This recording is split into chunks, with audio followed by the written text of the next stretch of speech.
Bonjour à tous. Ici, on va continuer sur la correction de l'exercice qu'on a commencé précédemment. Ici, on est à la question D. Et la question D, qu'est-ce qu'ils nous disent? Dans quel intervalle l'objet ralentit? Encore une fois, l'objet ralentit quand A et V sont de signes opposés. Ça veut dire si l'accélération est positive, la vitesse doit être négative et vice-versa. Donc, on va le faire ici. Par exemple, je fais vitesse positive, accélération négative. Ah, comment je sais que la vitesse est positive? Encore une fois, parce que j'ai la fonction mère, la fonction S, eh bien, il faut que la vitesse, c'est-à-dire il faut que le graphique monte. Et pour que l'accélération soit négative, il faut que la courbure doit être vers le bas. Eh bien, je vais chercher dans quel intervalle j'ai ces deux informations-là. Première chose, la vitesse monte. Ben, je la vois ici. La vitesse monte. Comme ça. Où est-ce qu'il a l'ouverture est vers le bas? Ici. Donc, ça commence d'ici jusqu'à ici. Parce que ça commence, ça monte, ça monte, ça monte. Là, ça s'arrête. Donc, la vitesse est positive de ça.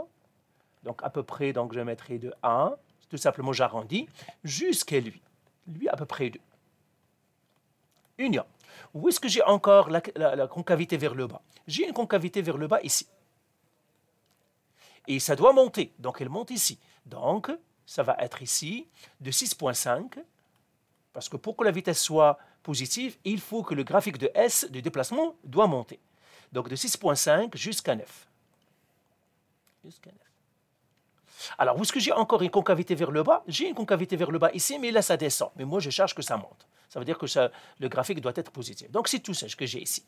Maintenant, je vais chercher l'autre situation. L'autre situation, c'est le contraire. Ça veut dire quoi? J'ai la vitesse négative et j'ai l'accélération positive. Alors, la vitesse négative, ça veut dire que le graphique doit descendre, et l'accélération positive, ça veut dire que le graphique doit avoir une ouverture vers le haut. Tout simplement, c'est ce que nous avons dit, parce que le A, c'est la deuxième dérivée, et la vitesse, c'est la première dérivée de notre graphique. Donc, on va chercher où est-ce que j'ai ces deux situations. Donc, situation, l'ouverture doit être vers le haut. J'ai une ouverture ici vers le haut, mais ça doit être descendre, mais là, ça monte, donc non. Alors, ouverture vers le haut, je l'ai ici. Et puis, là où ça descend, c'est ici. Eh bien, j'ai encore de 3,5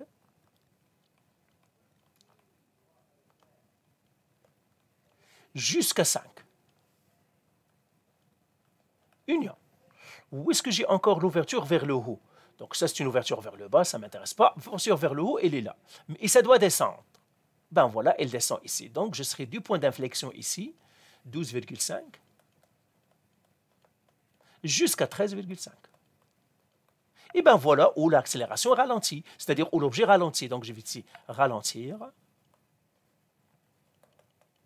Donc ça c'est la question D. Et j'écris les intervalles, mais je vais les écrire dans l'ordre. Je vais les écrire avec du bleu par exemple. Donc la plus petite c'est ça, 1,2. 1,2 pardon. Union. 3,5. 5. Donc lui il est fait. Lui il est fait. Après j'ai 6,5. Union. 6,5, 9, union, donc lui il est fait, 12,5,